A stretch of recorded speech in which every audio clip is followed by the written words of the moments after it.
मुस्लिम NATO जैसी कोशिश एक बार पहले भी हो चुकी है। 9 साल पहले दिसंबर 2015 में IMCTC यानी Islamic military counter terrorism collision नाम की संस्था बनाई गई थी और आतंकवाद के खिलाफ एशिया और अफ्रीका के 42 मुस्लिम देशों ने इसे बनाया था। ये संस्था आज भी एक्टिव है, लेकिन ना तो पाकिस्तान से आतंकवाद मिटा और ना सीरिया को ISIS के चंगुल में फंसकर बर्बाद होने से ये संस्था बचा पाई। अब ऐसे ही उद्देश्यों के साथ 25 सदस्यों वाली नई संस्था बनाने की तैयारी की जा रही है।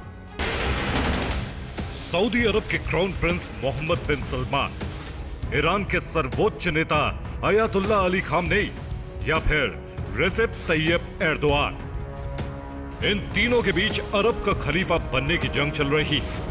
कुछ दिन पहले अयातुल्लाह अली खामनेई ने इजराइल के खिलाफ दुनिया के सभी मुस्लिम देशों को अपने मतभेद भुलाकर एकजुट हो जाने की अपील की थी। दूसरी तरफ दुनिया के 57 मुस्लिम देशों में से तुर्की एकमात्र देश है जो नाटो गठबंधन में शामिल है। इसके बाद भी एर्दोआन मुस्लिम देशों का नाटो जैसा ही गठबंधन बनाने के लिए कूटनीतिक कोशिशों में लगे हैं। लेकिन मुस्लिम नाटो बनाने की एक और आवाज पाकिस्तान से आई है।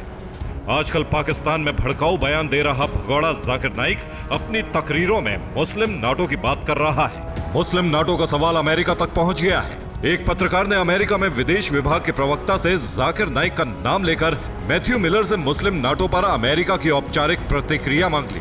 हालांकि मैथ्यू मिलर ने मुस्लिम नाटो के विचार पर अमेरिका का रुख साफ नहीं किया, लेकिन यह बात बिल्कुल सही है कि 25 मुस्लिम देशों के बीच सैन्य गठबंधन करने और नाटो के बाद दूसरा सबसे बड़ा सैन्य गठबंधन करने की योजना अमेरिका को पसंद नहीं आ रही। मिडिल ईस्ट के लगभग 19 देशों में अमेरिका के मिलिट्री बेस है।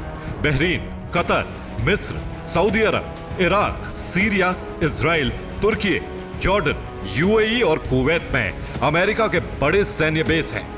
सऊदी अरब के रियाद में 1951 से अमेरिका की सेना का स्थायी बेस है। इसके अलावा सऊदी में अमेरिका का अल उदीद एयर बेस और प्रिंस सुल्तान एयर बेस भी है।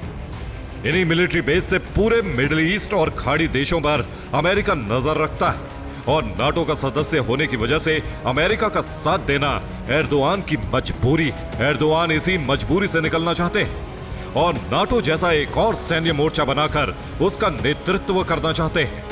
Bureau report, TV9 भारतवंश।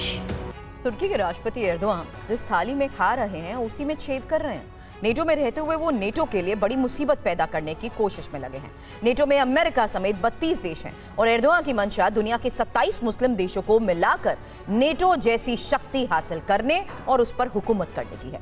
लेकिन सवाल तो यह है कि तुर्की, पाकिस्तान और बांग्लादेश जैसे देशों से मिलकर अगर मुस्लिम नेटो बना तो उसका भारत पर क्या असर होगा?